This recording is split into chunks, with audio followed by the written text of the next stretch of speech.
หน้าตาเด้อ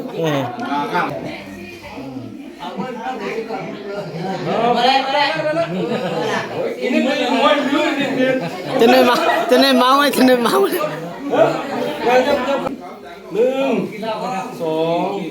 3 4 5 6 7 สบายดีท่านผู้ชมทุกท่านที่เข้ามาติดตามรับชมนะพี่น้องเนาะมื้อนี้บ้านนาดีเฮาก็มีงานอีกแล้วพี่น้องก็น่าจะเป็นงานสุดท้ายของปีนี้แหละเป็นงานน้อยๆพี่น้องงานสู่ข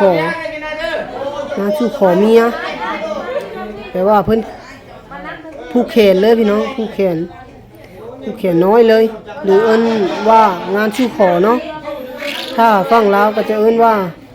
กินผักชูเลยพี่น้องหลังจากมาสู่ขอแล้วก็กินผักชูเลยหรือเอิ้นง่ายๆก็คืองานสู่ขอนั่นแหละแต่ยังบ่แม่นงานดอกใหญ่พี่น้องเด้อจะเป็นปี2027พู่นแหละเป็นปีหน้าเดือน4จะได้จัดงานแต่งงานดอกใหญ่เนาะสำหรับงานนี้แม่นจัดเอาเป็นพิธีพี่น้องหรือว่าตามฮิตของเราฮิต12ของ14ฮิตนี่ของเกี่ยงพี่น้องเลยก็บ่ได้เชิญแขกหรือว่าคนมาหลายเนาะเพราะว่าเป็นงานเล็กๆน้อยๆที่เห็นนี่ก็มีแต่พี่น้องชาวบ้านนาดีทั้งหมดพี่น้องจะบ่ได้มีแขกทางอื่นเลยเพราะว่าเพิ่นจัดงานน้อยๆถึงจะเป็นงานน้อยแต่ก็เป็นงานที่แบบว่าอบอุ่นอยู่พี่น้องเพราะว่าชาวบ้านนาดีเฮาทุกคนร่วมแรงร่วมใจกันสามัคคีฮักแพงปองดองซึ่งกันและกันหมดทุกคนพี่น้องล้วนแล้วแต่มาช่วยงานแต่งมาร่วมงานมาร่วมยินดีนำผู้สมรสใหม่พี่น้องสร้างครอบครัวใหม่อันผู้ถือแว่นตาเน็บเสื้อหัวนี่กาแม่นในบ้านนาดีพี่น้องเสื้อตากะโลนถึงจะเป็นคอนเทนต์เดิมๆกะฝากเข้ามาติดตามรับชมนะพี่น้องเพราะว่าบางงานก็จะบ่ได้คือกันบางงานเพิ่นก็จัดน้อยบางงานจัดใหญ่บางงานก็จะจัดแบบเทื่อเดียวเลยบางงานก็เพิ่นก็จะจัดแบบ2เทื่องานน้อยเทื่อนึงงานใหญ่อีกเทื่อนึงเนาะเอาตามกำลังว่าซั่นๆพี่น้องตามกำลังที่มีกำลังทรัพย์นั่นแหละเพราะว่าแต่ละคนก็มันก็กำลังทรัพย์มันก็บ่คือกันบางคนก็มีบางคนก็บ่มีบางคนบ่มีก็ขอพรไปหรือว่าง่ายๆก็คือแบบว่าแต่งกันก่อนพรทีหลังนั่นแหละพี่น้องผูกคอโตแขนเพื่อบ่ผิดฮีตของประเพณีลาวเนาะงานนี้ไม่พลาดสำหรับลุงต้อมและเคยนาดีพี่น้องมาถ่ายเอาบรรยากาศในงานแต่งน้อยๆให้พี่น้องได้รับชมตามเคยเนาะไก่หน่อย8โต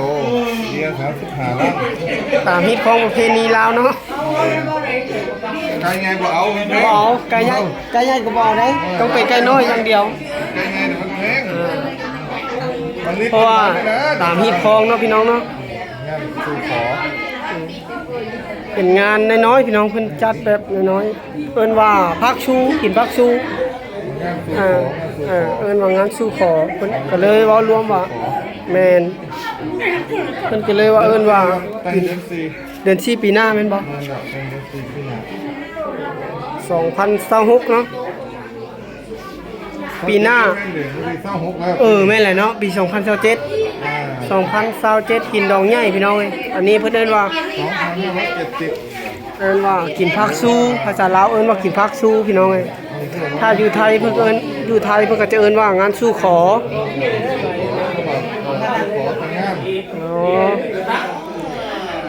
เป็นไดพี่น้องเจ้าบ่าวเจ้าสาว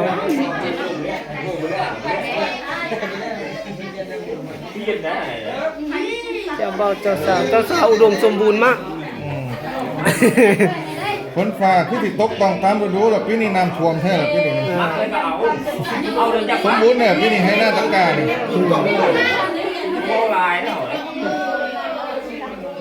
พ่อแม่ที่บ่ได้แล้วว่าพ่อแม่เอากันแม่เจ้ามักเลยเจ้าก็เอาเนาะเอาเลยจะปักเบิ่งเดียวกัน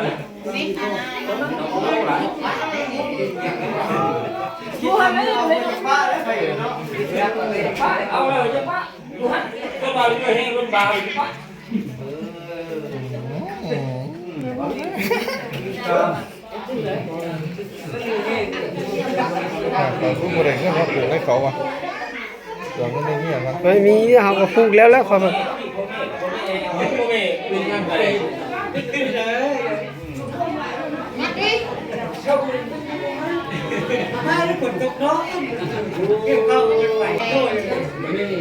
งานสุดท้ายของบ้านนาดีได้นี่เนาะ ผมใช่เอาก่อน ไปแป้งชุดนี้ละ บ่ ปัดแป้งแล้วจะพร้อมตู้เวทช็อตอีก ใช่นะ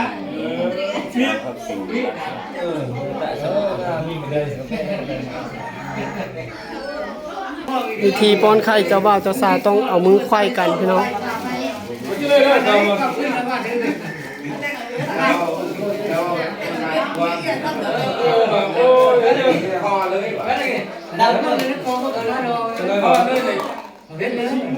เอายังนั่ง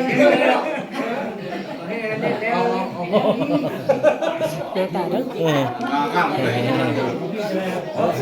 เอาทำเนี่ย แค่นเลยระวังเข็มไข่เด้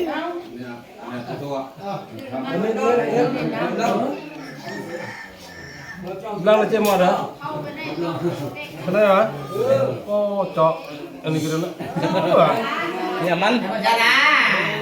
ในมือนั่นไอ้จกคนมาจัก โอ้ยเอง จกคนมาจัก ได้นะ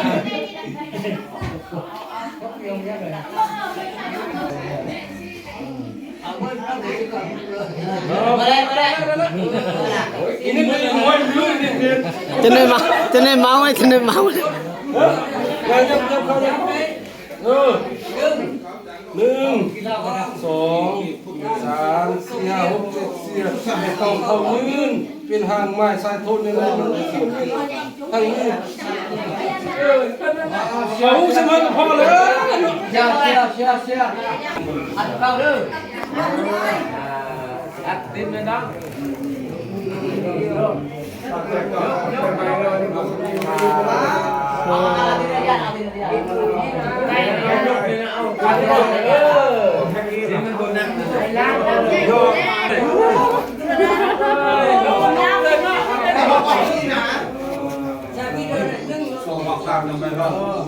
เขายืนเด้อแห่งมีเอาเอ๊ะพอแล้วเลือกกับลูกเลย ตอนนี้ก็ได้จบไปแล้วพี่น้องสำหรับพิธีบาสีสู่ขวัญเนาะผู้แขนเจ้าบ่าวเจ้าสาวพี่น้องเอ้ยอันนี้ก็เป็นงานน้อยๆพี่น้องที่เพิ่นจัดขึ้นแบบกินภาคสู้เพิ่นเอิ้นว่าเนาะ